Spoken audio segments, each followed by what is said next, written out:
오늘은 부활절 7번째 주일 및 본교단이 정한 청년 주일입니다. 성삼위 하나님께서 임재하시는 이 시간 온 마음을 다해 하나님 앞에 예배로 나아갑니다.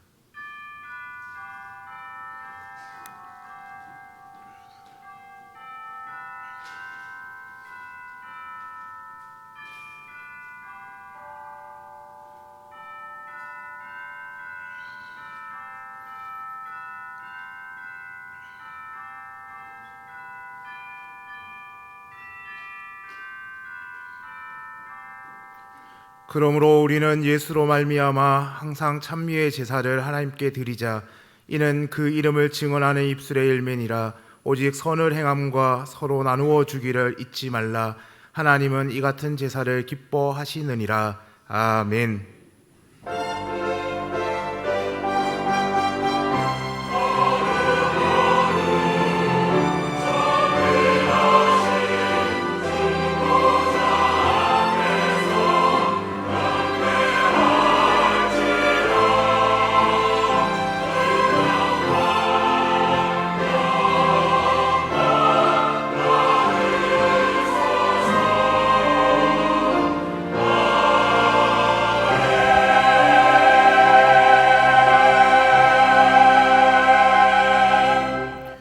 성도의 심령에 임재하셔서 평안과 기쁨을 주시는 하나님 아버지, 그 선하심과 인자하심을 힘입어 예배합니다. 택하신 자녀들을 흑암의 권세에서 건져내시고 예수 그리스도를 마음에 영접하여 천국의 백성이 되게 하심에 감사드립니다. 믿음의 자녀가 되어 살아가는 동안 성령으로 인도하시고 신앙의 땅을 기업으로 주시어 영생을 누리게 하신 것에 감사드리오며 예수 그리스도의 이름으로 기원하옵나이다. 아멘.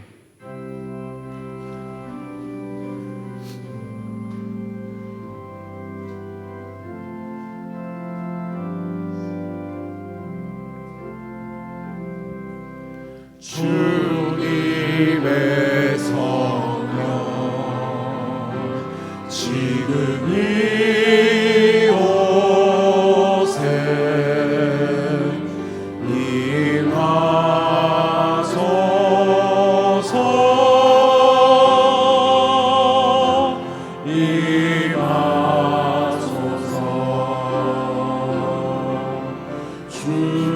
주님의 성령 지금 이곳에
참회의 기도를 드리시겠습니다. 자비로우신 하나님, 저희를 주의 전으로 불러주시고 예배 드릴 수 있는 은혜를 베풀어 주시니 감사합니다. 지난 한 주간의 삶을 돌아볼 때 저희는 여전히 자기중심적인 생각과 욕망을 쫓아 살아왔음을 봅니다.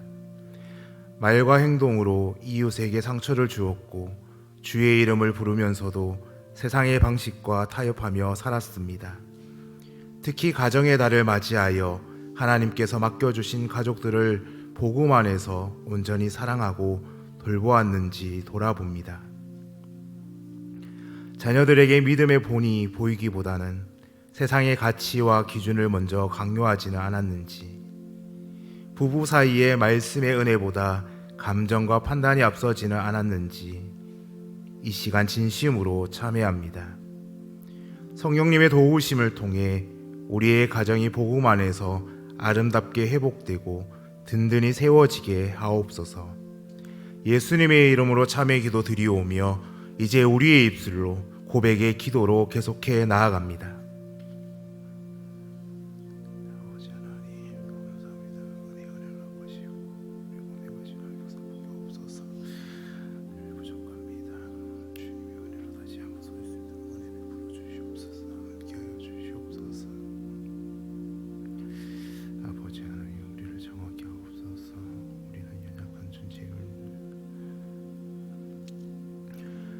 예수께서 이르시되 나도 너를 정죄하지 아니하노니 가서 다시는 죄를 범하지 말라 하시니라. 아멘. 나는 전능하신 아버지 하나님 천지의 창조주를 믿습니다. 나는 그의 유일하신 아들 우리 주 예수 그리스도를 믿습니다.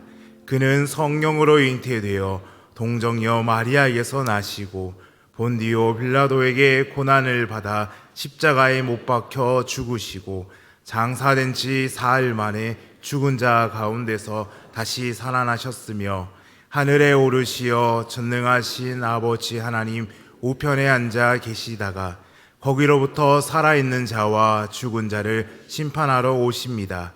나는 성령을 믿으며 거룩한 공교회와 성도의 교제와 죄를 용서받는 것과 몸의 부활과 영생을 믿습니다. 아멘.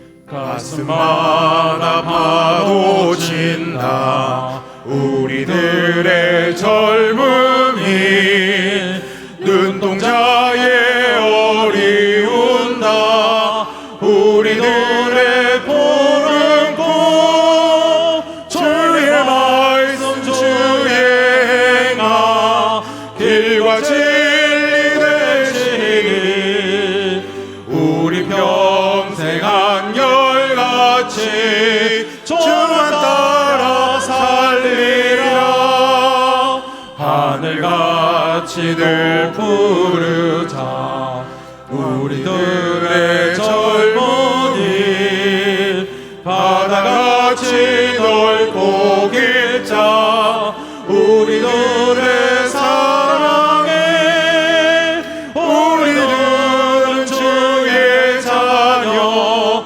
부름받은 한 형제 몸과 마음 다 바쳐서 주 뜻대로 살리라 화산같이 타오르자 우리들의 젊은이 폭포같이 줄기 찾아 우리들의 푸른빛 하늘 많은 이 나라에 우리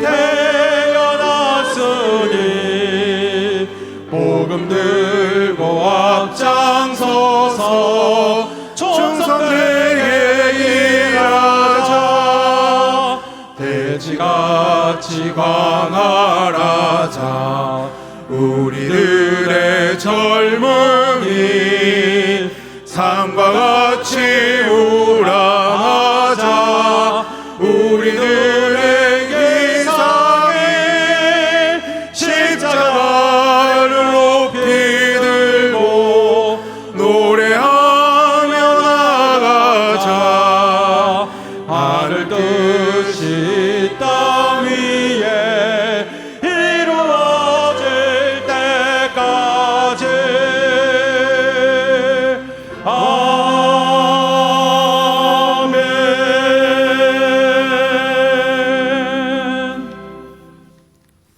사랑과 은혜가 충만하신 하나님 아버지, 주일날 저희들을 다시 예배의 자리로 불러주심을 감사드립니다. 주님께 찬양과 경배하며 하나님의 자녀됨을 확증하게 하시니 또한 감사드립니다. 지난 한 주간을 돌아볼 때 은혜 안에서 승리의 삶을 살기보다 또 넘어지고 실패했고 늘 같은 죄를 다시 범하며 살았습니다. 우리의 죄를 고백하고 회개하오니 용서해 주시고 주님의 보혈로 깨끗이 씻어 주시옵소서. 이 예배를 통해 약하고 부족한 저희들이 다시 믿음 가운데 서고자 하오니 결단의 마음을 주셔서 선으로 악을 이기며 주님의 자녀로서의 기쁨을 누리며 살아가게 하옵소서. 오늘은 부활절 7째 주일이며 청년주일로 하나님께 나와왔습니다. 기쁨의 50일을 보내며 초대교회의 성령 강림의 역사를 다시 기대합니다. 우리의 삶 가운데, 우리 교회 가운데 오순절 마가의 다락방에서처럼 성령의 불같은 역사가 일어나게 하옵소서. 또한 다음 세대를 이끌어갈 청년들이 이 시대 속에서의 암울함을 극복하고 갈렙과 여호수아처럼 믿음의 눈과 마음으로 세상을 보게 하시고 주님과 동행하며 승리하는 삶을 살아가게 하옵소서. 우리를 자녀로 성도로 삼으시고 주의 권속에 되게 하신 아버지 하나님, 우리 대봉의 모든 성도들이 서로 연합하고 사랑으로 합심하여 주의 좋은 성전이 되어가게 하옵소서. 더불어 대봉교회가 말씀의 능력이 나타나고 사랑이 넘치며 기도로 더 든든히 세워져가는 교회가 되게 하옵소서.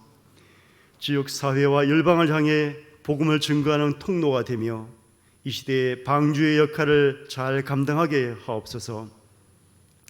우리의 연약함을 아시고 작은 시름에도 응답하시는 하나님, 병중에 있는 성도들을 치유하여 주시고 연약한 자들에게 힘을 주시며 낙심한 자들에게는 소망을 부어 주시옵소서. 특별히 어려운 시험과 환난 가운데 있는 가정들을 기억하시고 주님의 위로와 평강으로 채워 주시옵소서. 우리 각자가 은밀한 가운데 간구하는 기도의 제목들이 있습니다. 그 기도의 제목들에 속히 응답해 주시옵소서. 하나님, 이 세계의 평화를 허락하여 주시옵소서. 미움과 질투가 사라지고 용서와 화해가 넘치게 하옵소서. 전쟁과 갈등으로 고통받는 지역들에 주님의 평화가 임하게 하시고 주님의 공의와 사랑으로 세상이 다스려지게 하옵소서.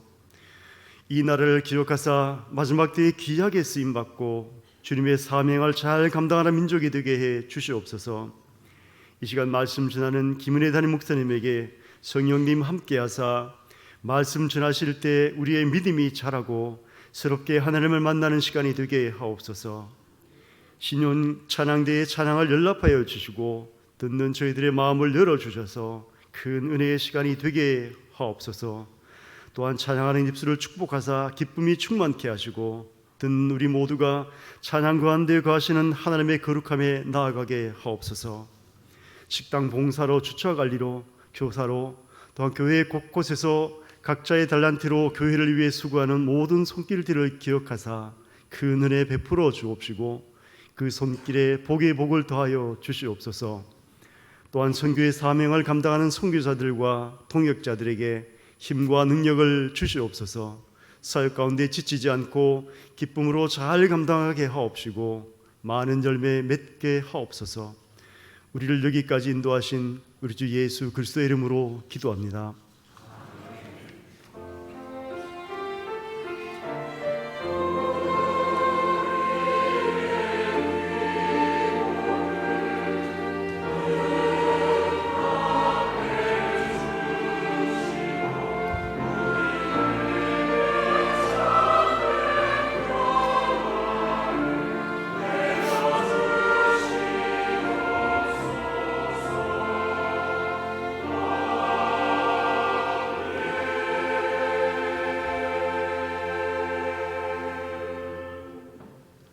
복되고 거룩한 성일 우리에게 허락하신 하나님의 말씀은 구약 성경 창세기 45장 4절로 8절의 말씀입니다. 구약 성경 창세기 45장 4절로 8절의 말씀입니다. 하나님의 말씀을 봉독할 때에 경청하시기 바랍니다. 요셉이 형들에게 이르되 내게로 가까이 오소서. 그들이 가까이 가니 이르되 나는 당신의 아우 요셉이니 당신들이 애굽의 판자라. 당신들이 나를 이곳에 팔았다고 해서 근심하지 마소서. 한탄하지 마소서. 하나님이 생명을 구원하시려고 나를 당신들보다 먼저 보내셨나이다. 이 땅에 2년 동안 흉년이 들었으나 아직 5년은 밭갈이도 못하고 추수도 못할지라 하나님이 큰 구원으로 당신들의 생명을 보존하고 당신들의 후손을 세상에 두시려고 나를 당신들보다 먼저 보내셨나니 그런즉 나를 이리로 보낸 이는 당신들이 아니요 하나님이시라. 하나님이 나를 바로에게 아버지로 삼으시고 그 온 집의 주로 삼으시며 애굽 온 땅의 통치자로 삼으셨나이다. 아멘. 이 말씀을 통하여 은혜 주실 줄 믿습니다.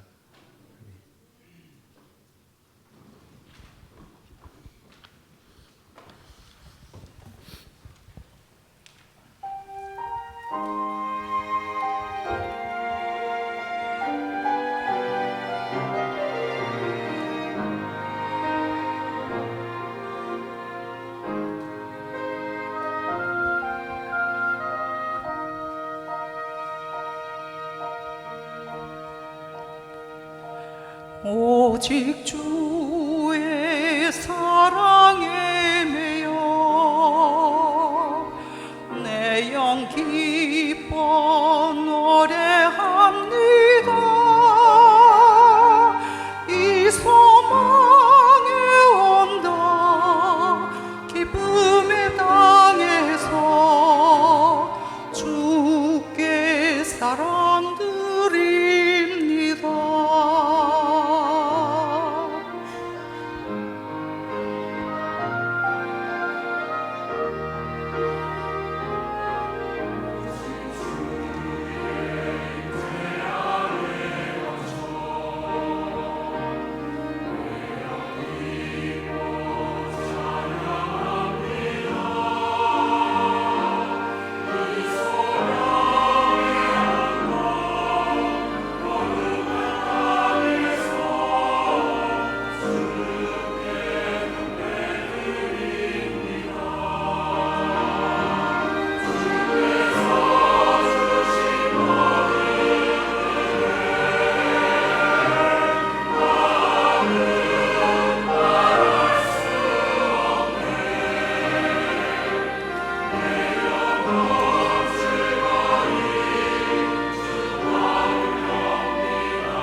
아멘.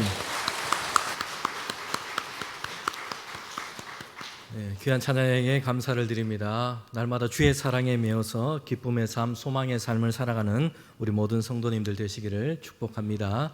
우리 곁에 계신 분과 인사하면 좋겠습니다. 잘 오셨습니다. 하나님이 함께 하십니다. 은혜와 평강이 늘 함께 하시길 바랍니다. 네, 축복합니다.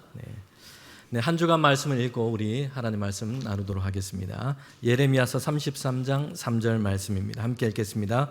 너는 내게 부르짖으라. 내가 내게 응답하겠고 내가 알지 못하는 크고 은밀한 일을 내게 보이리라. 아멘. 하나님, 나의 작은 소리에도 귀를 기울여 들어주심에 감사합니다. 응답하실 것을 믿고 날마다 기도하는 하나님의 자녀가 되게 해 주세요. 예수님의 이름으로 기도합니다. 아멘. 한 주간 이 말씀을 또 우리 기억하면서 믿음 안에 한 주간을 시작하는 저와 여러분 되기를 소망합니다. 네, 오늘 창세기 45장을 통해서 새로운 해석이 열리다라는 제목으로 함께 하나님 말씀 듣도록 하겠습니다. 지금 이 요셉의 이야기가 이어져 가고 있습니다. 우리는 학창시절에 해석의 문제로 고민했던 일들이 다 있을 겁니다. 영어 시험지를 받아들였는데 글자는 보이는데 해석이 안 돼가지고 문제를 제대로 풀지 못했던 이런 경험들이 있을 겁니다. 특별히 오늘날에는 외국어가 아니고 우리나라 말이고 우리나라 글인데 문장에 대한 이해와 해석이 현저하게 떨어져서 문해력이 저하되어서 사회적인 어떤 문제, 이슈가 되기도 합니다. 사회적으로 물의를 일으켜가지고요, 한 기업의 대표가 나와서 이제 사과문을 그렇게 썼습니다. 실망을 안겨드린 점에 대해서 심심한 사과를 드린다, 이렇게 사과를 했습니다. 그러자 이것으로 인해서 일부 사람들은요, 거센 항의를 하게 됐습니다. 사과하는 기본 자세가 안 돼 있다, 심심해서 사과를 하느냐, 진정성이 없다, 불쾌하다, 이렇게 비난을 쏟아냈던 것입니다.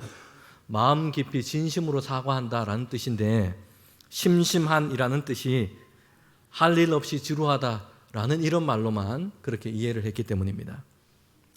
해석의 문제는 시험이나 언어의 문제만은 아닙니다.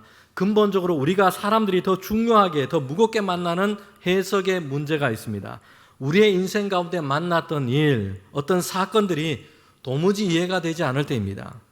이걸 어떻게 받아들여야 할지, 어떻게 해석해야 될지 몰라서 혼란스럽기도 합니다. 특별히 생각지도 못하게 만난 시련과 어려움의 문제들이 그렇습니다. 우리는 성경에서 욥의 고난에 대해서 잘 듣고 알고 있습니다. 여러분, 욥은 거대한 고난의 쓰나미가 그의 삶을 그냥 덮치게 됩니다. 욥의 인생은 의문투성이가 되고 맙니다. 욥은 동방의 부자였고 그는 의로운 사람이었습니다. 세상의 현실 가운데는요, 이 둘을 같이 가지고 있는 사람들이 잘 없습니다. 돈과 소유가 많아서 부자인데 불의하거나 인색한 경우들이 많습니다. 그런데 욥은 의인으로 알려졌습니다. 그는 세상 가운데서 부자였지만 의인이었습니다. 하나님과 동행하기를 힘썼고 그는 그의 경건을 세워서 하나님을 예배하기를 힘썼던 사람이었습니다. 그런데 그의 삶 가운데 어떤 일이 일어났습니까? 큰 고난이 그에게 닥친 것입니다. 한날에 재산도 잃고 모든 자녀도 잃어버립니다. 그의 건강도 잃어버렸습니다. 이해가 되지 않고 해석이 되지 않는 이 고난의 문제 앞에서 욥은 하나님과 친구들 사이에서 의문을 쏟아냅니다. 하나님을 경외했는데, 하나님과 동행하는 삶을 살고자 했는데, 그 마음을 다했는데 어떻게 이렇게 큰 시련과 고난을 내가 만날 수 있느냐 하는 것이었습니다. 그래서 욥기 전체를 보면 욥이 하나님을 향해서 그리고 그의 친구들을 향해서 이런 의문을 지금 쏟아내고 있는 겁니다. 왜 내게 이런 일이 일어나느냐 하는 것이었습니다. 우리는 삶에서 만나는 모든 일들이 우리가 생각하는 원인과 결과로 가는 명확한 틀 안에서 다 그렇게 해석이 잘 되지는 않습니다. 그래서 많은 부분은요, 우리에게 수수께끼처럼 풀리지 않은 의문의 상태로 놓여 있기도 합니다. 오늘 우리가 본문에서 만나는 요셉도 그랬습니다. 그의 인생 초반기에는요, 이런 의문의 연속이었습니다. 왜 나는 형들에게 버림받아야 했는가? 왜 나는 종으로 팔려가야 했는가? 왜 나는 억울한 누명을 써야 했는가? 왜 나는 감옥에 갇히게 되었는가? 왜 내게는 이런 어려움이 일어나고 있는가 하는 것이었습니다. 저와 여러분이 실제적으로 그런 경험도 있겠지만 또 목회를 하면서 이런 해석의 문제를 안고 있는 많은 이들을 만나기도 합니다. 이만하면 잘 살았다 생각했는데 갑작스럽게 만나는 이 불행한 사건이 그의 삶을 흔들어 놓습니다. 왜 내게 이런 일이 일어났는가? 왜 내가 이런 어려움을 만나야 하는가라는 의문이 생깁니다. 특별히 신앙생활을 잘했고 그리고 스스로 그렇게 생각해 왔던 사람, 나름대로 열심히 주를 섬기고 교회와 세상 가운데 봉사의 일을 섬기는 일을 열심히 해왔던 분들은 그 의문이 더욱더 커져갑니다. 나는 이렇게 열심히 했는데, 나는 이렇게 하나님을 섬기고 신앙으로 살고자 애를 썼는데 다른 누구도 아니고 왜 내게 이런 일이 일어나느냐 하는 이런 물음이 생기게 됩니다. 이미 고인이 된 소설가인 박완서 선생은 한 말씀만 하소서라는 자전적인 글을 씁니다. 특별히 그의 인생 가운데 있었던 아주 처절한 고통, 그 시간은 고난의 시간을 보내면서 그 일을 기록했던 것입니다. 때는 1988년이었습니다. 우리나라에 올림픽이 있었습니다. 전 국민이 올림픽에 대한 이런 일로 다 들떠 있었습니다. 소설가인 박완서 선생에게는 아들이 하나 있었는데 공부도 잘하고 착해서 엄마의 자랑이요 자긍심이었습니다. 서울대 의과대학에 재학 중이었던 아직 싱그럽고 젊은 그 아들이었는데 갑작스러운 사고로 그 아들을 잃고 맙니다. 박완서 작가는 참담한 심정과 고통 속에서 그 절규를 쏟아내면서 이 기록을 남겼던 것입니다.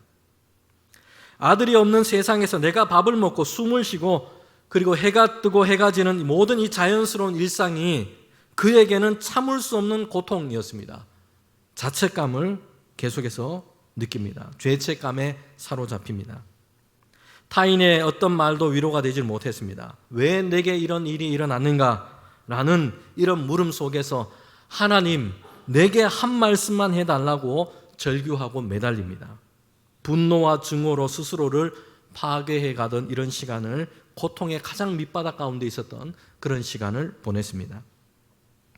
그러면서 고통의 가장 깊은 밑바닥에서 서서히 변화를 겪기 시작합니다. 하나님의 침묵 앞에서 고통스럽게 긴 기다림과 방황을 했습니다. 그 끝에서 그는 하나님이 나를 벌하시는 것이 아니라 나의 이 끔찍한 고통의 현장 가운데 함께 계시고 함께 아파하고 계시다는 것을 어렴풋하게 느끼기 시작합니다. 이 세상에는 수많은 불행과 죽음이 존재하는데 내게는 이런 불행이, 이런 비극이 일어나지 말아야 한다라고 생각했던 자신의 오만을 발견하게 됩니다. 그리고 아들을 잃고 나서야 비로소 자식을 잃은 수많은 부모의 그 눈물과 고통이 그의 눈에 들어오기 시작했습니다. 여러분, 우리는 지난주일에 요셉이라는 인물에 대해서 살펴봤습니다. 그가 걸어왔던 이 삶의 과정을 보면요, 해석의 문제를 안고 있을 수밖에 없습니다. 형들의 시기심에 애굽으로 팔려갔습니다. 소년 때에 그렇게 불행한 일을 만나게 된 것입니다. 거기에서 노예살이를 하게 됩니다.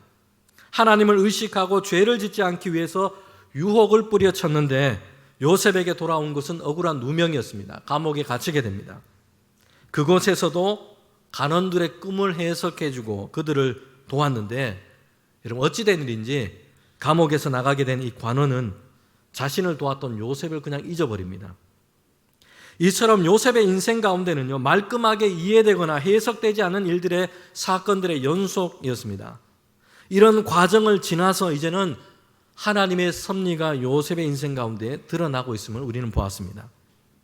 그는 애굽의 총리가 되었고요, 바로의 꿈을 해석하고 그리고 하나님의 영에 감동된 사람으로 사람들 가운데 세워져 가게 됩니다.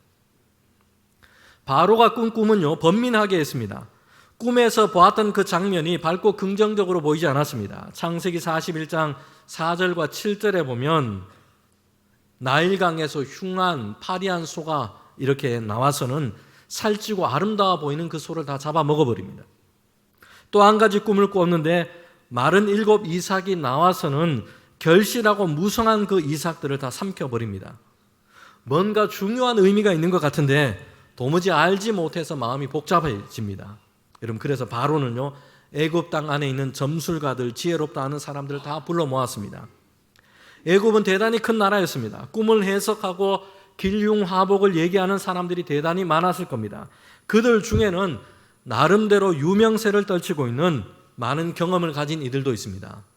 그런데 어떤 누구도 바로의 꿈을 제대로 해석해내는 사람이 없었어요.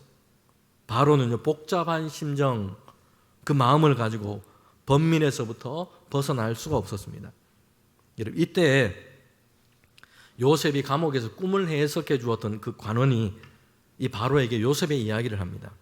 그리고 요셉은요, 이제 바로의 꿈을 해석하게 됩니다. 41장 16절에 보면 바로 앞에 선 요셉이 이렇게 바로에게 대답하며 얘기합니다. 내가 아니라 하나님께서 바로에게 편안한 대답을 하실 것입니다. 요셉은요, 감옥에서 그 관원들의 꿈을 해석했을 때 그때 말처럼 똑같은 말을 하고 있습니다. 내가 아니라 하나님께서 당신의 꿈을 해석하시며 당신의 마음을 편안하게 대답하실 것입니다. 요셉 자신이 아니라고 얘기하고요, 자신의 지혜나 생각이나 판단으로 풀 수 있는 것이 아니라고 얘기합니다. 하나님의 감동과 지혜를 얻어서 그 꿈을 의미를 깨닫게 하실 것이라 라고 대답합니다. 하나님이 당신의 꿈에 대해서 그 의미를 알려주시고 이제는 당신의 마음을 편안하게 하실 것이다 라고 말씀하고 있습니다. 여러분, 그리고 요셉은요, 바로의 꿈을 해석하는데 7년의 풍년과 이어서 7년의 흉년이 올 것을 얘기합니다. 그리고 풍년을 지나면서 잘 준비할 수 있도록 그렇게 말하고 있습니다. 요셉의 이 말은요, 해석은 답은 내게 있지 않고 하나님께 있습니다 라는 이 말은 요셉의 신앙의 고백으로 우리는 느껴집니다. 인생의 과정이 사실 의문투성이었습니다. 왜 팔려가야 했는지, 왜 누명을 써야 했는지, 왜 내가 감옥에 갇혀야 했는지, 시련과 어려움 속에서 사람들에게는 의문이 생기고 혼란이 생깁니다. 그런데 요셉은 그 시간을 어떻게 보냈고 그 시간은 어떤 생각을 가지고 지나온 것입니까?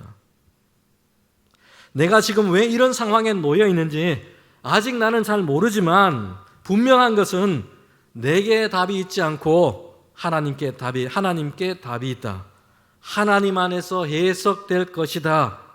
여러분, 그러면서 그 시간, 비록 스스로는 납득하지 못하고 아직 이해가 되지 않는 어두운 시간일지라도 그때에도 하나님 안에 머물기를 힘썼다는 것입니다.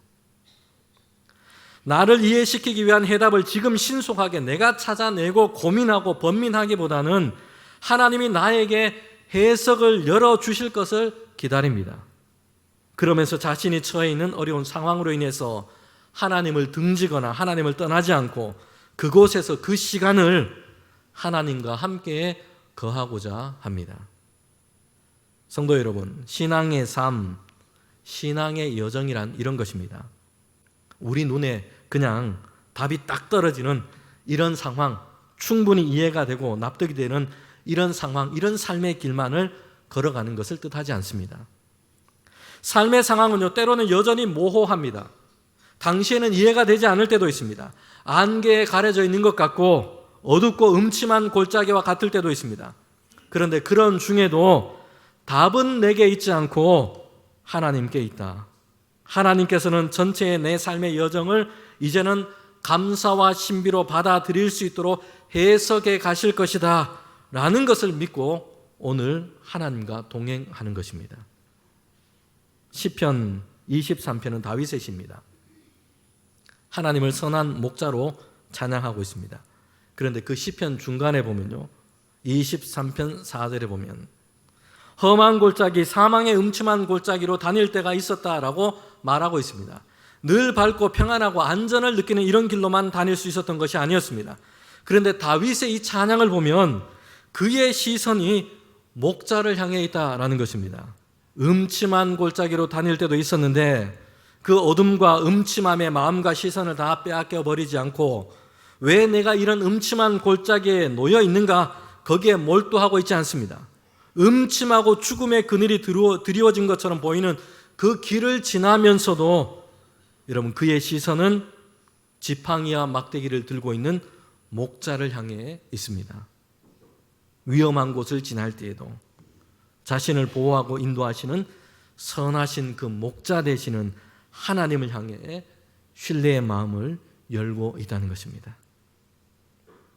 오늘까지 사람들이 안고 있는 문제는요, 우리가 세상에 대해서 잘 모르는 데 있지 않습니다.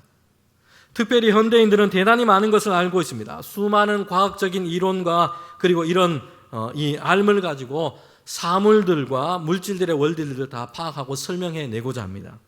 인터넷이 연결되어 있어서요. 세계 곳곳의 소식들을 듣고 보고 알고 있습니다. 생활에 도움이 되는 많은 정보들을 다 수집하고 얻고 있습니다. 세상에 대해서는 이렇게 잘 알고 있지만 그런데 오늘까지 저와 여러분 인류의 문제는 세상의 창조주이시고 우리 인생과 생명의 주관자 되시는 하나님께 우리의 관심이 점점 멀어져 가고 있다는 것입니다. 그래서 근원적인 내적인 공허와 영적인 허기를 안고 있습니다. 그러면서도 이걸 잘 알지 못하고 자꾸 다른 것으로 우리의 감각을 자극하는 구경거리들로 채우고 온갖 바쁜 일로 바쁘게 그렇게 하면서 이걸 잊어버리려고 하고 있습니다. 인생의 참된 해석은 하나님의 은총의 빛 아래서 열려지게 됩니다. 요셉은 이것을 경험했던 것입니다. 형들에게 버림받았고 팔려갔는데 그래서 애굽의 나라의 종이 되어버렸습니다. 억울한 누명으로 감옥에 갇혀버렸습니다. 그런데 이런 요셉을 하나님은 감옥에서 건져내시고 바로의 꿈을 해석할 수 있도록 하십니다. 그리고 애굽의 총리의 자리에 올라가도록 하십니다. 요셉을 향한 하나님의 계획이 점점 더 분명하게 드러나기 시작했습니다. 요셉을 높은 자리에 앉게 하는 것, 성공하게 하는 것, 부귀와 건세를 얻게 하는 것, 세상에서 내노라 하는 자리에 앉아서 남들이 부러워할 만한 성공을 쟁취하는 것, 이것이 요셉을 통해서 하나님이 써 가시는 이야기가 아닙니다. 여러분, 이것은요, 하나님이 가진 계획, 하나님의 뜻과는 거리가 있습니다. 사람들이 하나님을 믿는 이유와 목적을 이렇게 자주 왜곡시킬 수가 있습니다.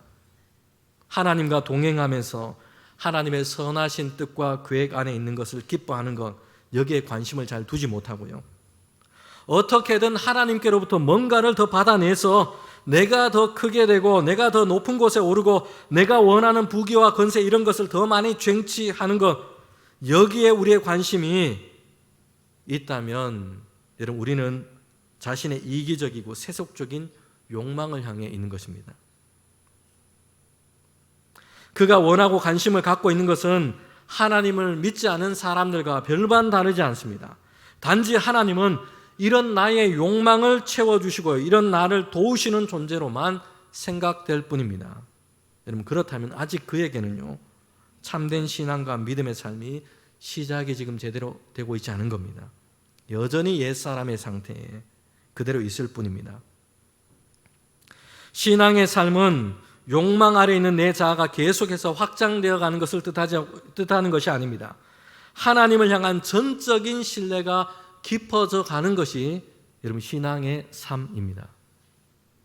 요셉이 애굽의 총리가 되기까지 하나님은 분명한 하나님의 계획을 가지고 계셨습니다. 요셉의 인생을 이렇게 이끌어 가신 것입니다. 어떤 때는 시련과 어려움의 시간을 지날 때도 있었습니다.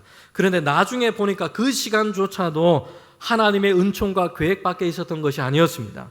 하나님은 이 모든 시간을 다 하나님의 은총의 손길로 요셉을 돌보시고 인도해 오고 계셨던 것입니다. 요셉은 애굽의 총리가 되었습니다. 그런데 이렇게 하셔서 하나님은 흉년과 기근 가운데 있는 위기에 놓인 사람들을 구하는 일을 할 수 있도록 하십니다. 풍년의 때에 양식을 잘 준비해 놓았고 흉년의 때에 곡간을 열어서 사람들이 양식을 얻을 수 있도록 하신 것입니다. 요셉에게는 자신의 삶의 수수께끼가 이제는 분명하게 해결되었습니다. 하나님이 이 모든 일을 이끌어 가시는구나 라는 것을 깨닫고 알게 되었기 때문입니다. 이전에는 삶의 상황들 때문에 의문이었습니다. 그러나 이제는 명확해졌습니다. 하나님이 이루어 가시는 계획 안에서 자신이 거쳐왔던 삶의 시간들이 온전하게 이해되고 해석되었기 때문입니다. 하나님은 은총 안에서 요셉의 삶의 과정 전체를 볼 수 있도록 하셨어요. 그래서 이전에는, 그 당시에는 이해가 되지 않았던 그 사건조차도, 그 시간조차도 하나님의 이 손길 안에서 선을 이루어 가시는 그 과정이라는 것을 알게 된 것입니다.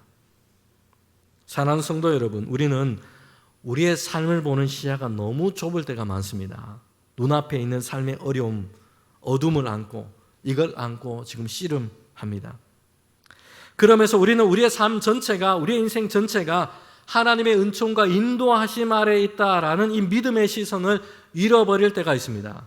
그럴 때는 실망과 염려, 두려움과 불안에 사로잡혀 버리고 맙니다. 산상설교에서 예수님은 제자들에게 이렇게 말씀합니다. 공중에 나는 새를 봐라. 들에 핀 백합화를 봐라. 하나님이 먹이시고 하나님이 기르시고 하나님이 입히시지 아니하시냐. 하물며 너일까 보냐. 예수님은 제자들의 시선을 단순히 공중의 새, 들에 핀 백합화를 보게 하신 것이 아니었습니다. 사랑으로 돌보시는 그 하나님을 보게 하십니다. 그리고 그 하나님이 우리의 삶을 인도하고 계시다는 것을, 그 신뢰하는 믿음을 그들에게 요청하십니다. 오늘 예배하는 우리 성도들 각자의 삶의 상황들이 다 다를 것입니다. 그러나 분명한 것은 어떤 삶의 상황 속에 있더라도, 어떤 삶의 시간과 그 과정 가운데 놓여 있더라도 하나님의 은총 아래 우리가 있다라는 것입니다. 때로는 좋고 밝은 길을 걸어갈 때도 있고요, 때로는 폭풍우가 몰아치는 것처럼, 거친 바다를 항해하는 것처럼 그렇게 우리가 살아갈 때도 있습니다. 그러나 우리를 향한 하나님의 사랑은 변함이 없는 줄 믿습니다. 여러분, 오늘 본문은요, 그 앞에 있었던 요셉과 그의 형제들 가운데 일어난 그 사건이 지금 이어지고 있습니다. 요셉의 형들이 이제는 흉년의 때에 양식을 구하기 위해서 애굽 나라로 오게 된 겁니다. 총리가 된 그 요셉 앞에서 절을 하고 있습니다. 흉년의 때에 먹을 것을 구하기 위해서였습니다. 그런데 이 형제들은요, 그들의 절을 받고 있는 그 앞에 있는 애굽의 총리가 자신들이 팔아버린 동생 요셉이라는 것을 몰랐습니다. 그런데 요셉은요, 그 형들을 보고 처음부터 그의 형임을 분명하게 알고 있습니다. 사랑하는 성도 여러분, 사람들과의 관계를 보면 우리가 이렇습니다. 피해를 주고 고통을 준 사람, 가해자는 그것을 마음에 오래 기억하지 않습니다. 금방 잊어버리거나 지나가 버립니다. 그런데 고통을 받은 사람, 상처를 입은 사람, 피해를 입은 사람, 피해자는 오랜 기간 동안 그 사건이 그 마음속에 그렇게 있다는 것입니다. 때로는 이것이 피해자의 성격이나 인격 형성에 부정적으로 작용을 하기도 합니다. 사람들에 대한 적개심, 대인 기피, 어두운 성격과 우울감에 오랜 시간 사로잡혀 있게 만들기도 합니다. 다른 사람들과 원만하고 건강한 관계를 만들어가는 것을 어려워지게 만들기도 합니다. 삶의 용기를 잃고 사람과 세상이 자신을 해치려고만 한다라는 이런 피해의식에, 과대망상에 사로잡혀 있게 만들기도 합니다. 그래서 고립과 은둔을 택하는 이들도 있습니다. 여러분, 이처럼 우리는요, 남에게 준 상처는 둔감하면서 내가 받은 고통에는 때로는 지독하리만큼 민감하고 예민합니다. 이제 우리의 마음이 이 신앙 안에서 이 방향이 이런 반대로 바뀌어야 됩니다. 내가 다른 이들에게 준 상처에 대해서는요, 그 사람이 얼마나 아플까, 그의 마음이 회복될 수 있기 위해서 내가 무엇을 해야 될까, 하나님의 은혜를 구하고 치열하게 고민하고 그를 돌봐야 합니다. 근데 반대로 내가 받은 상처와 고통에 대해서는요, 원망 속에 갇혀 있기보다는 이것을 하나님 안에서 흘러보내고 속히 치유되고 회복되기를 우리는 구해야 합니다. 오늘 본문에서 요셉은요, 드디어 형들을 만나고 자신을 밝힙니다.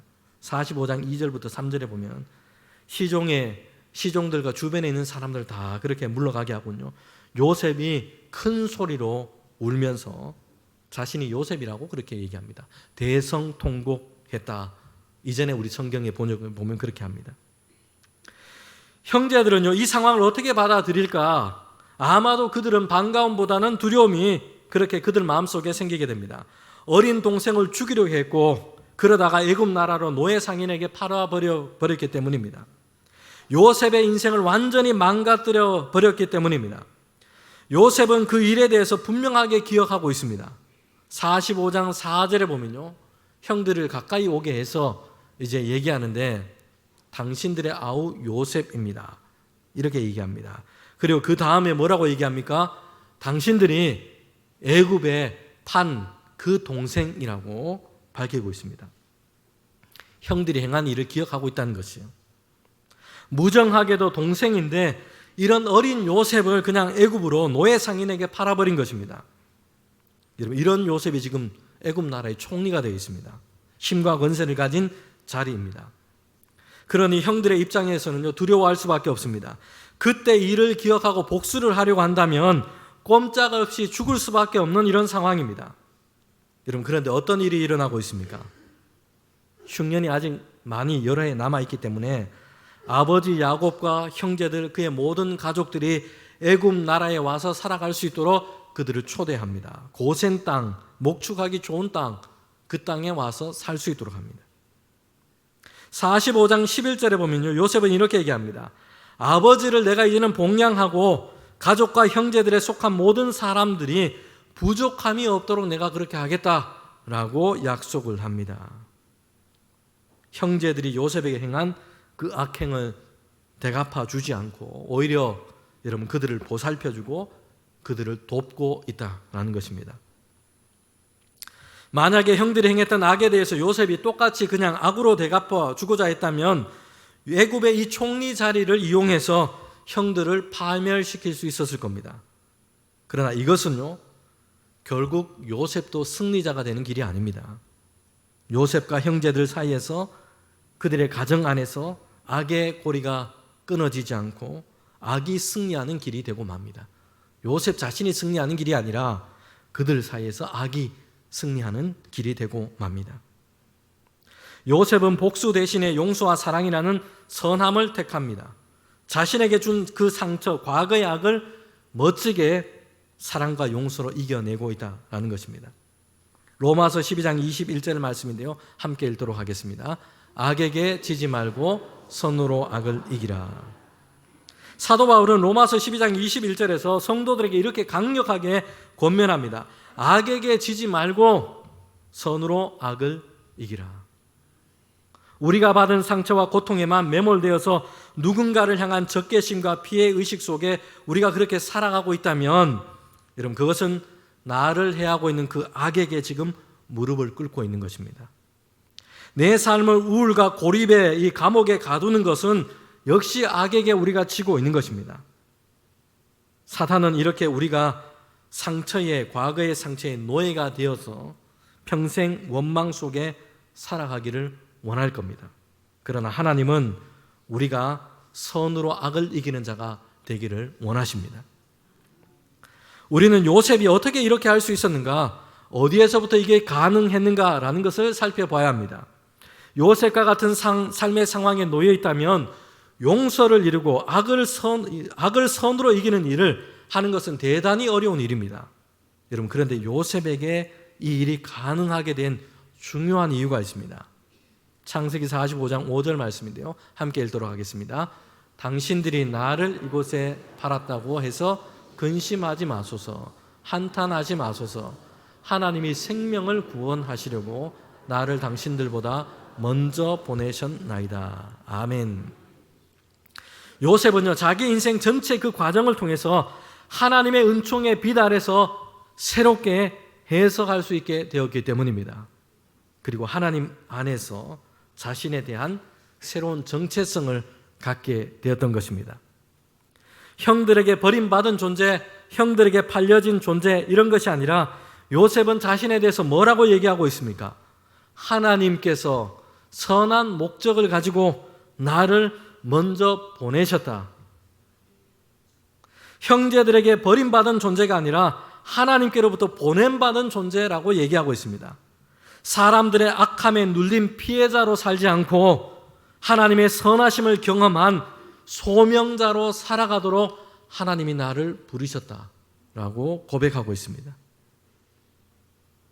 하나님의 계획과 섭리 안에서 자신의 삶의 과정을 새롭게 해석할 수 있게 된 것입니다.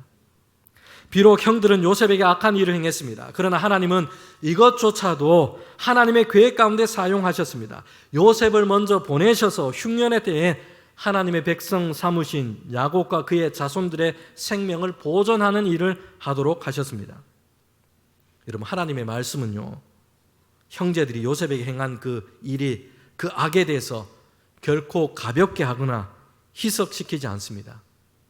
마지막에는 요셉이 애굽의 총리가 됐으니까, 양식을 준비할 수 있었으니까 잘한 일이 된 게 아니냐, 이렇게 형제들이 요셉에 행한 그 일을, 요셉을 판 일을 합리화시키지 않습니다.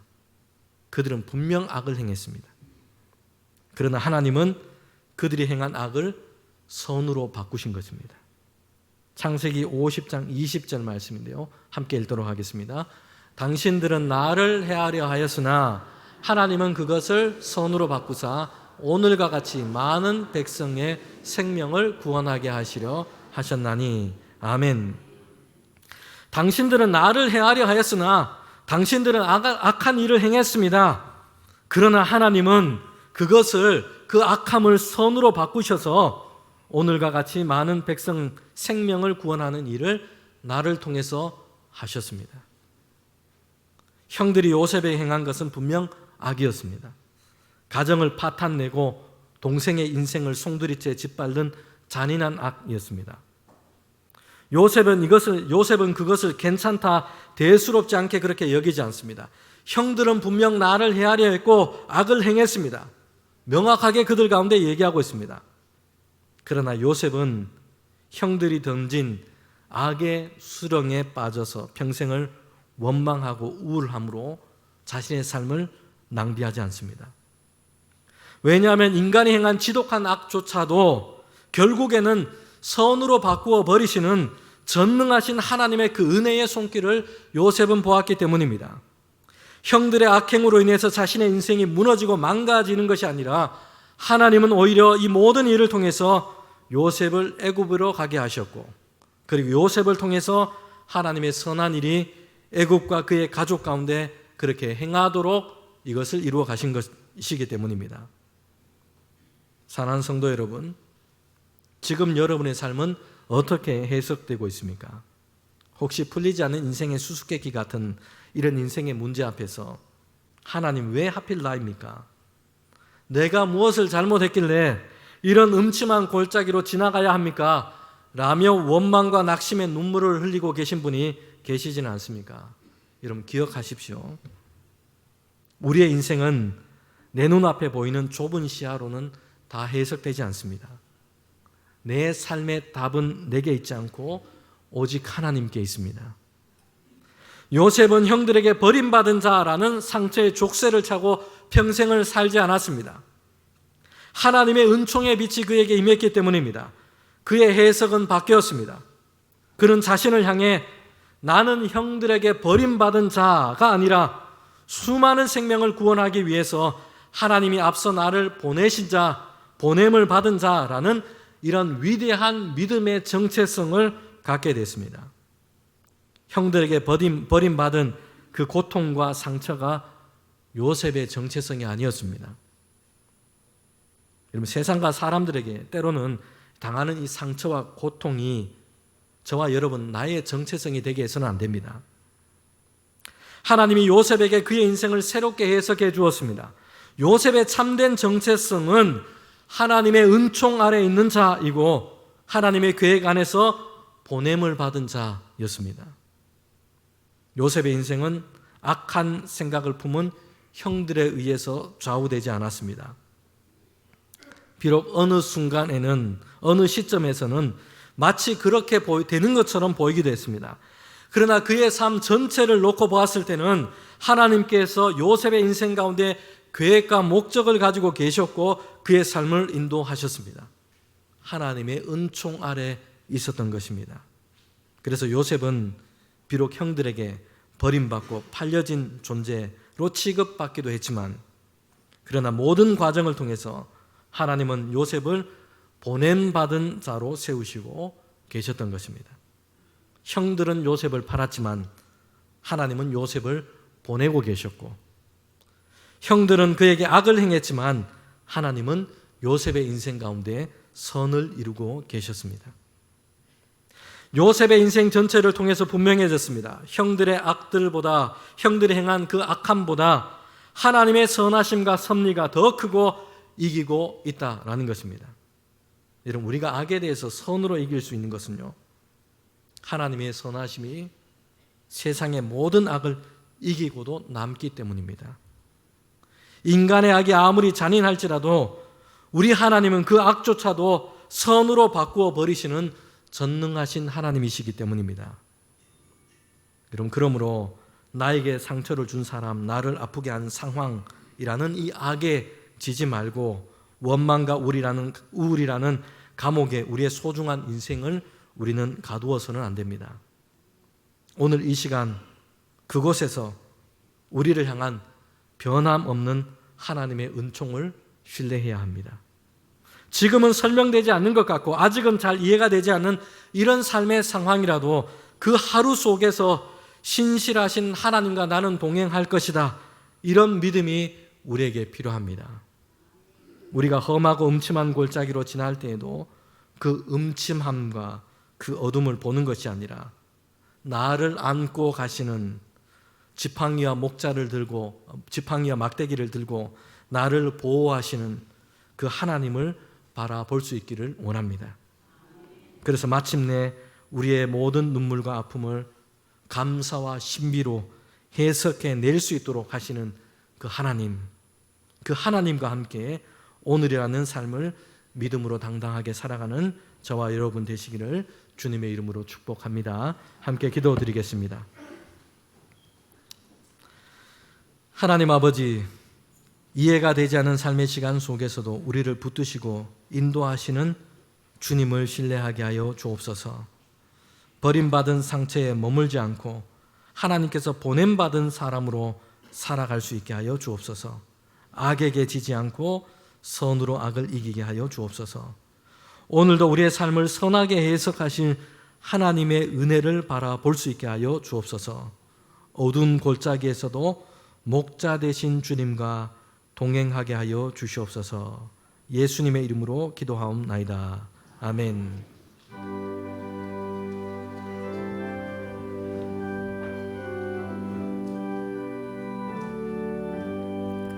나의 갈 길 가라도록 예수 인도하시니 내 주 안에 있는 동열 어찌 의심하리요.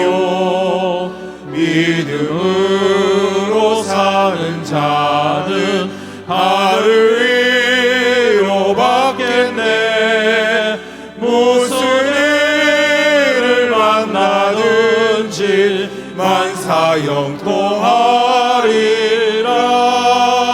무슨 일을 만나든지 만사형통하리라.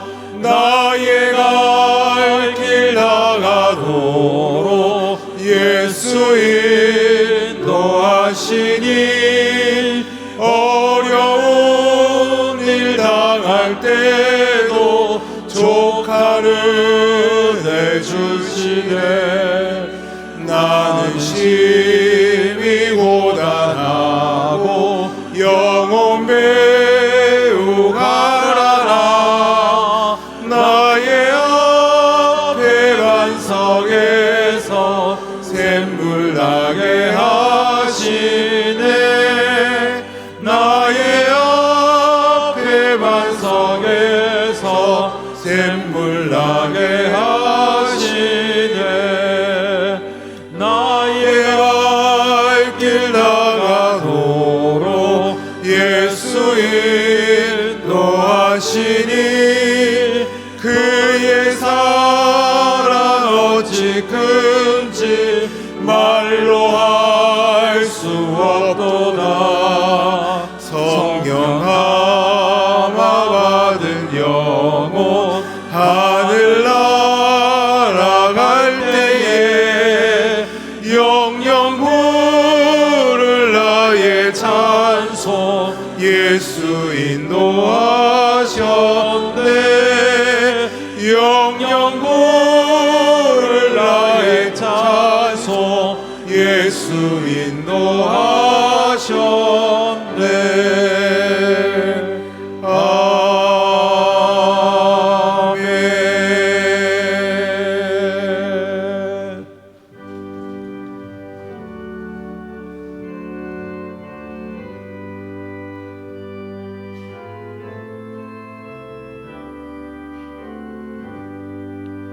나의 보화 드리니 주여 받아주셔서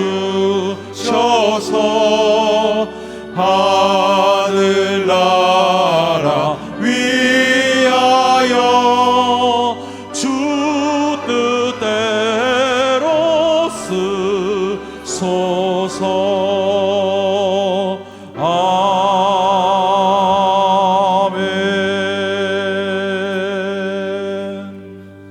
주님, 이 시간 하나님을 예배하며 귀한 예물을 하나님께 올려드립니다. 하나님 우리에게 주신 것 다 하나님께서 허락하신 것을 믿으며 감사함으로 고백함으로 귀한 예물을 올려드립니다. 우리 성도들의 손길을 기억하여 주시고 한량없는 하나님의 은혜와 하나님의 축복을 더하여 주시옵소서.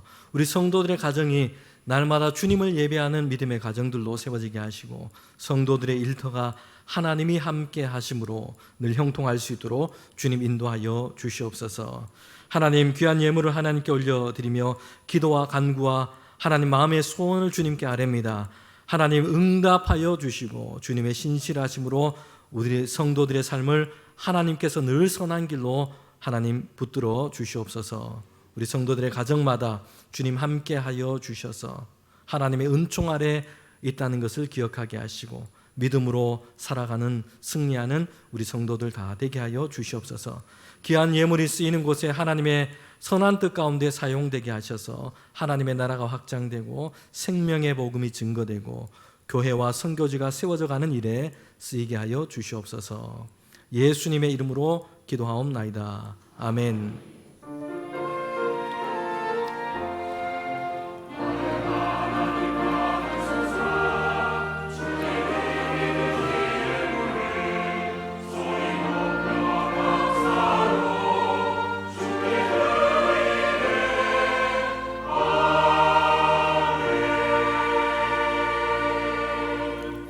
우리 자리에 앉으시면 오늘 예배드리면서 등록하신 우리 세 가족이 계십니다. 김채연 성도님, 오늘 스스로 예배드리고 오늘 등록하셨습니다. 우리 일어날 때 환영하도록 하겠습니다.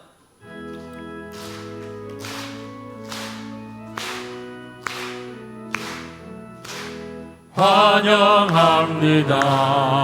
주님의 이름으로 환영합니다. 주님의 사랑으로 환영합니다. 네, 교회 소식을 전하도록 하겠습니다. 오늘은 부활절 7째 주일이고 청년주일입니다. 우리 교단에서 청년주일을 정한 이유가 있습니다. 우리 청년들이 다음 믿음의 세대를 이어가야 되는데 여러분 기도하시고 격려하시고 그렇게 늘 지지해 주시고 이렇게 해주시면 좋겠습니다. 네, 오늘 찬양 예배는 이교구가 주관해서 예배를 드리고요. 20일 오는 금요일입니다. 온세대 블레싱 금요 기도회는 특별히 5월 가정의 달을 맞아서 믿음의 가정 세우기라는 주제로 하나님 말씀을 함께 나누게 됩니다. 백석대학교 상담학 교수이시고 또 신앙의 가정을 세워가는 일에 귀한 사역을 하고 있는 손철우 목사님 오셔서 말씀을 전하십니다. 우리 성도들 다 오셔서 함께 은혜 받는 시간 되기를 바랍니다. 다음 주일은 성령 강림 주일이고 성찬 예식이 있습니다. 교회 알림 1번에 보면 정기재직회가 오늘 찬양 예배 후에 있습니다. 3번에 보면 목요 전도단이 21일 목요일 날 모임을 합니다. 네, 교우 소식입니다. 결혼 있습니다. 김호진 군 오늘 주일날 오후 3시 40분에 결혼 예식이 있습니다. 주일날 결혼하는데 주보 광고 왜 나오냐 이렇게 생각하시는 분들이 계실 것 같아서 설명을 드리겠습니다. 네, 교우들이 아픈 일, 기쁜 일 우리 성도들이 다 함께 알고 기쁨과 슬픔을 함께 나누는 것이 교회 공동체입니다.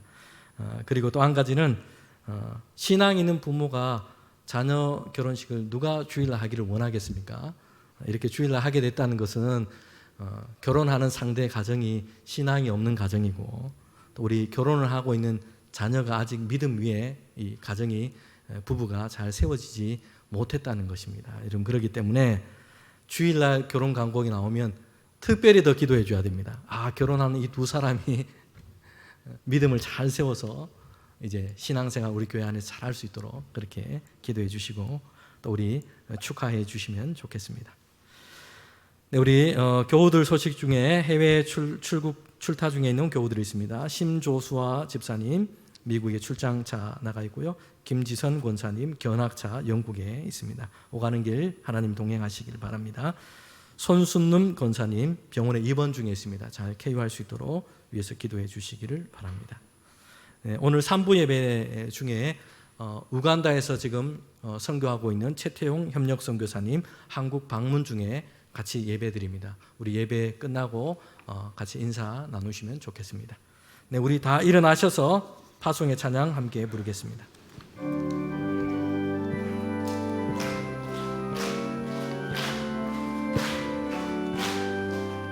내가 매일 기쁘게 순례에게 행함은 주의 팔이 나를 안보함이요 제가 주의 금목을 받는 참된 비결은 주의 영이 함께함이라 성령의 계시네 할렐루야 함께하시네 좁은 길을 걸으며 밤낮 기뻐하는 것 주의 영이 함께함이라 성령의 계시네 할렐루야 함께하시네 좁은 길을 걸으며 밤낮 기뻐하는 것 주의 영이 함께함이라